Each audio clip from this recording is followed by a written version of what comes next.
Traditional Greek gardens battle snails and slugs like everywhere else.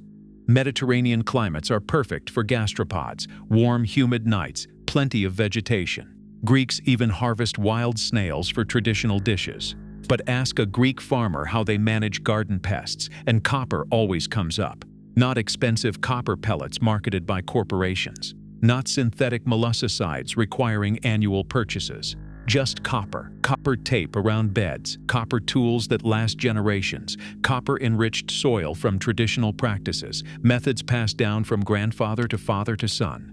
Cheap, effective, and completely ignored by the $2 billion global slug and snail pesticide market. There's a reason for that.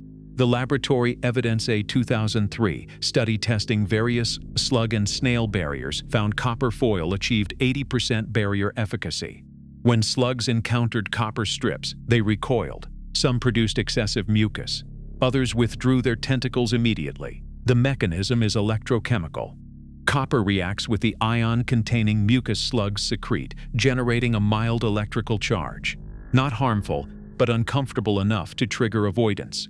Video tracking studies document this frame by frame. Slugs approach copper barriers, make contact, and retreat. The repellent effect is measurable and consistent. Laboratory studies using copper ammonium carbonate, copper hydroxide, and metallic copper all show significant feeding deterrence. Published research confirms what Mediterranean farmers practiced for centuries. Copper works. So why isn't this common knowledge? The real-world complication. Here's where it gets interesting. A 2026 study by the Royal Horticultural Society tested copper tape in garden realistic scenarios over 6 weeks. They grew 108 lettuces with copper barriers around half of them. Result: no difference in slug damage between protected and unprotected plants. This contradicts the lab studies.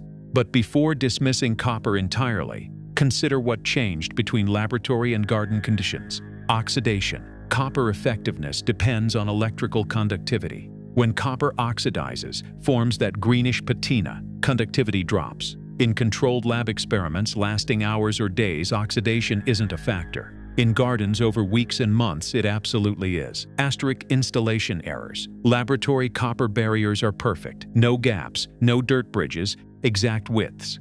Garden applications are messier. A single gap renders the barrier useless. Soil splashed onto copper during watering creates a bridge. Slugs can cross.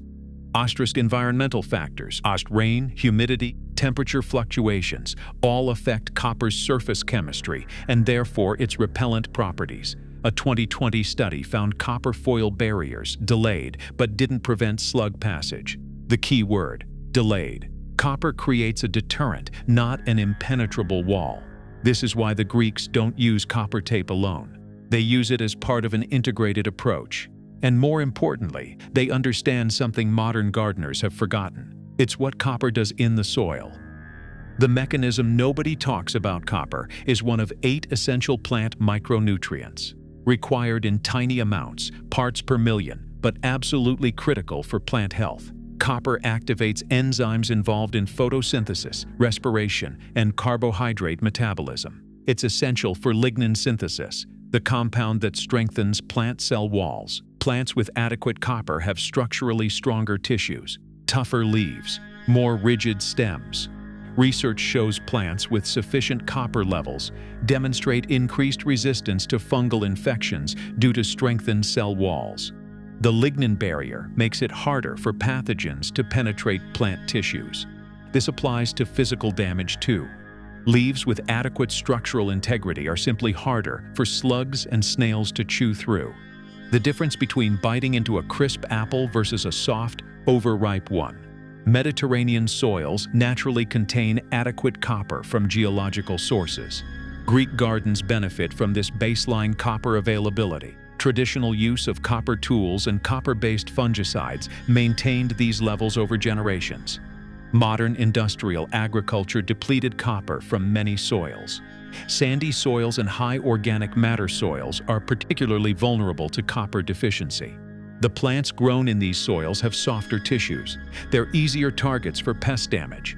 A 2024 review documented that copper deficiency leads to decreased lignin formation, weaker cell walls, and increased susceptibility to both disease and physical damage. The connection between soil copper and pest resistance isn't mystical. It's structural biochemistry. Why corporations don't want you. Knowing this, the global pesticide market operates on repeat purchases. Copper tape costs $5 and lasts years. Copper sulfate for soil amendment costs pennies per application and persists indefinitely. No repeat purchases needed. Patent protection is impossible. Copper is an element.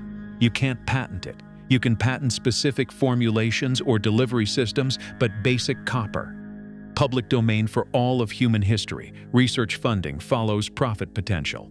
Spending $50 million to validate that cheap copper tape and one-time soil amendments work? What's the business case? No patents, no repeat sales, no profit margin worth protecting. Meanwhile, synthetic molluscicides get television commercials, prominent shelf placement, and sales representatives.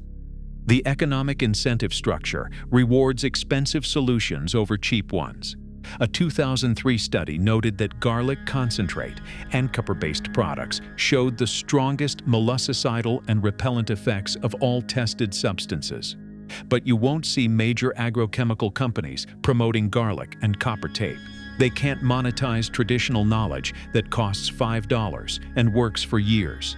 How to actually use copper. The Greek approach combines barrier effects with soil enrichment, both mechanisms working together. For barriers, use fresh copper tape, not oxidized strips. The electrical conductivity matters. Apply it around pots, raised beds, or individual plant stems. Create a complete circle with no gaps. Even millimeter breaks allow passage. Keep the copper clean. Wipe dirt off after rain or watering. The moment soil bridges the barrier, its useless matters for larger slugs. Minimum 2 to 3 centimeters. Wider is better for species with large foot spans. Understand that oxidation will eventually reduce effectiveness. Budget for replacement annually or use copper-impregnated materials designed for longer-term outdoor use. For soil amendment, test your soil copper levels first. Most agriculture extension offices offer soil testing. Normal range for plants is 3 to 10 ppm in tissue, with soil availability of 0.05–0.5 ppm. Critical safety warning. Copper is a heavy metal that persists in soil indefinitely. Unlike organic pesticides that decompose, excess copper accumulates permanently and can poison soil ecosystems for decades. European vineyards that used copper fungicides for centuries now face copper toxicity, requiring extensive remediation. Some organic farms have been forced to abandon copper-based treatments after soil copper reached toxic levels. Heavy metals don't disappear. They don't wash away. They remain in your soil, affecting every plant you grow and every organism in the soil food web. Earthworms, beneficial bacteria, mycorrhizal fungi, all can be harmed by excess copper. This is why testing is non-negotiable.